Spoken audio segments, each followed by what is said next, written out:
Focus ce midi sur le doyen de cette élection pour sa troisième campagne déjà, Jacques Cheminade. Nous sommes avec sa directrice de campagne, Odile Maujon. Bonjour. Bonjour. Avant de décrypter le programme, la stratégie du candidat, petit tour en 1 minute de la France de Jacques Cheminade. Notre guide, c'est Marie Croxel.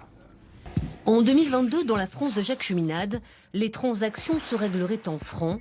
On n'entendrait plus parler de monnaie unique comme au temps de l'euro, mais d'une monnaie commune, utilisée pour les seuls échanges extérieurs entre les pays européens attachés aux mêmes valeurs. Car la France a aussi quitté l'Union européenne, lui préférant une Europe dite des patries et des projets. La finance internationale a subi un traitement de choc. Les dettes des États ont été annulées et le système monétaire international réformé. Dans un scénario idéal, la séparation stricte entre banques de dépôt et banques d'affaires a été rétablie pour mieux protéger l'épargne des ménages. De grands projets voient le jour, financés par des avances de la Banque de France au Trésor public. Le pays est en état d'urgence éducatif. Les enseignants passent plus d'heures auprès de leurs élèves et sont mieux payés. Enfin, plus que jamais, la France regarde vers le ciel. Un programme d'exploration robotique lunaire a été lancé. Il sera suivi de l'implantation de centres industriels et scientifiques sur la Lune.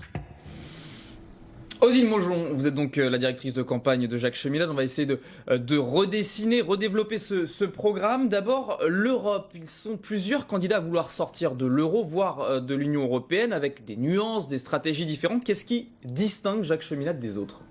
Alors, ce qui distingue Jacques Cheminade, c'est le fait qu'on sort de l'Union européenne, c'est très important de faire le distinguo, et on refonde une Europe telle qu'elle aurait dû le rester dès le départ, c'est-à-dire effectivement il y a une Europe, c'est une réalité géographique et historique quelque part, et on travaille avec nos partenaires, avec nos voisins, avec des relations privilégiées, et sur la base d'accords bilatéraux, mais avec des pays qui sont des pays souverains, qui maîtrisent chacun évidemment leur monnaie.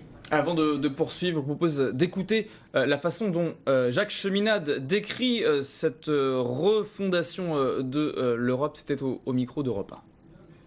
Pour moi, c'est recréer quelque chose où la France aura son rôle à jouer.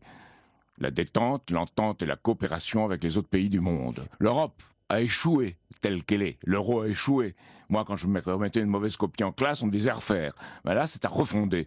Et refonder l'Europe, ça veut dire une Europe à 7, 8, 9 pays, ceux qui voudront bien harmoniser socialement, harmoniser fiscalement et avoir surtout des politiques communes. Et quand on entend Jacques Cheminade, ça a l'air assez flou tout de même, cette nouvelle Europe qu'il appelle de ses voeux. Ouais, je ne pense pas tant que ça. Qu'est-ce que ça veut dire concrètement, refonder l'Europe? Sur quel accord de coopération? Dans quel cadre? Avec qui?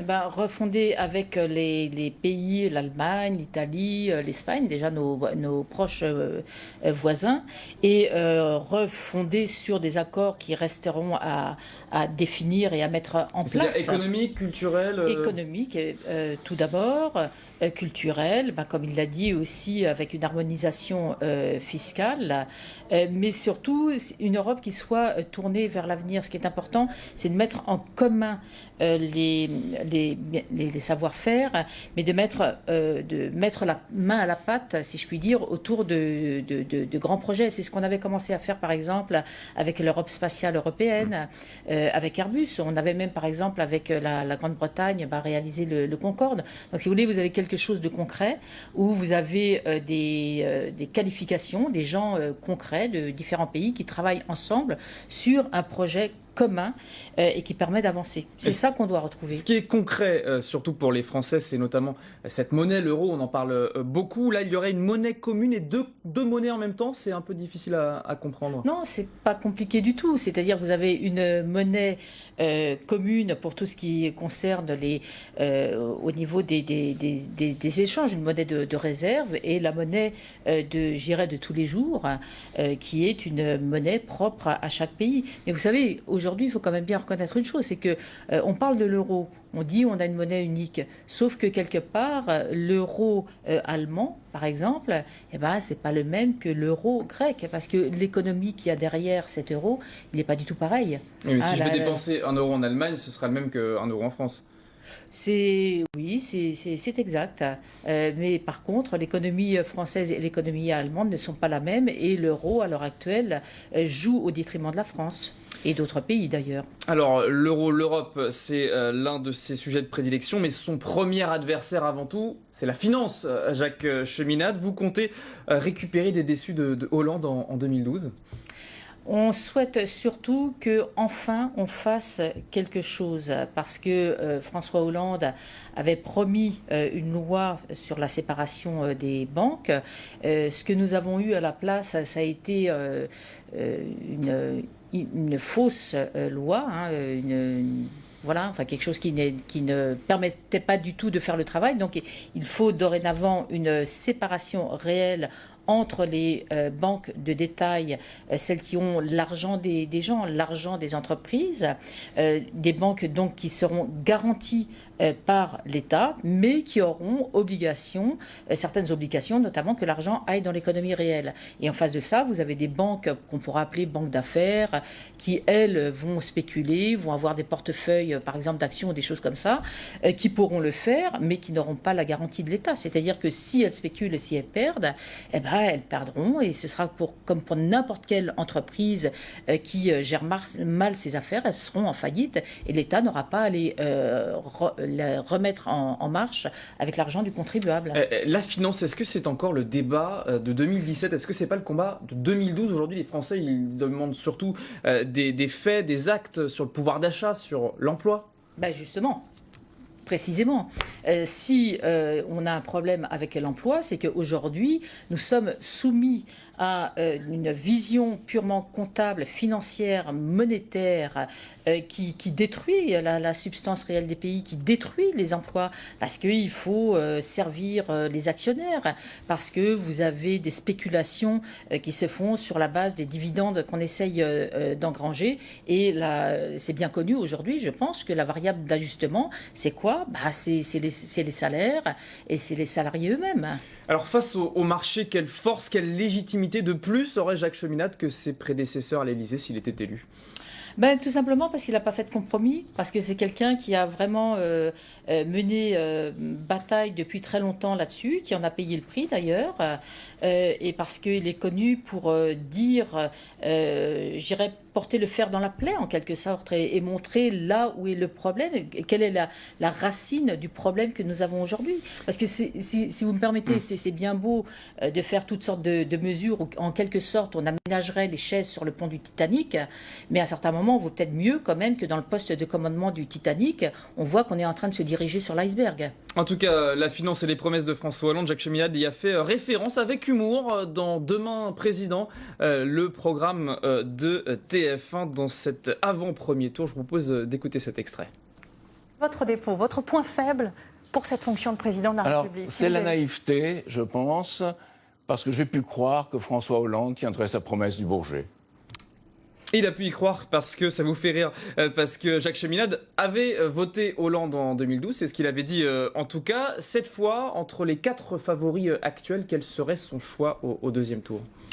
Écoutez, ça, je lui laisserai le soin de s'exprimer là-dessus. Je ne vais pas me prononcer sur ce que lui envisage pour le second tour. On sait, pour l'instant, on est dans une situation où on a des candidats qui sont tous très serrés l'un par rapport à l'autre et qui ont des politiques qui ne nous satisfont pas du tout. Il y en a plusieurs qui proposent une sortie de l'Europe. Il y a également Marine Le Pen. Il avait dit qu'il ne voterait pas Marine Le Pen et qu'il voterait peut-être contre au deuxième tour.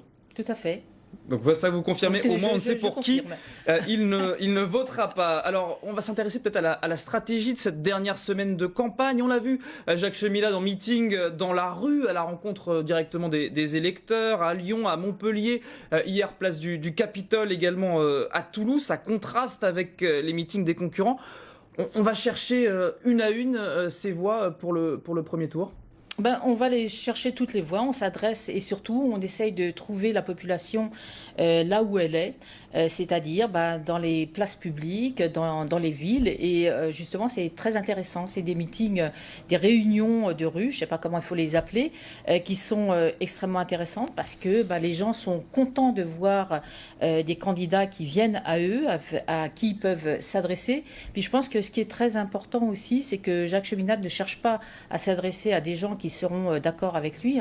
Quand vous avez des grands meetings, c'est pas compliqué. De toute façon, vous avez des gens qui sont tous d'accord avec vous. Donc ça, au moins, vous êtes sûr de ne pas avoir la contradiction. Tandis que là, vous avez des gens réels et qui posent des vraies questions. Alors, il a eu une tribune devant des millions de Français. C'était le débat, mais on a eu l'impression qu'il était dépassé par les autres candidats, les petits candidats, comme on les appelle cette fois. Poutou et ses sorties remarquées. L'inclassable Jean Lassalle, François Asselineau qui s'impose comme le candidat du Frexit.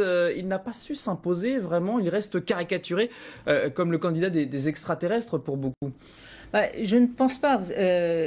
Déjà, une première chose, dans ce débat, Jacques Cheminade a quand même eu presque 5 minutes de moins que les autres candidats.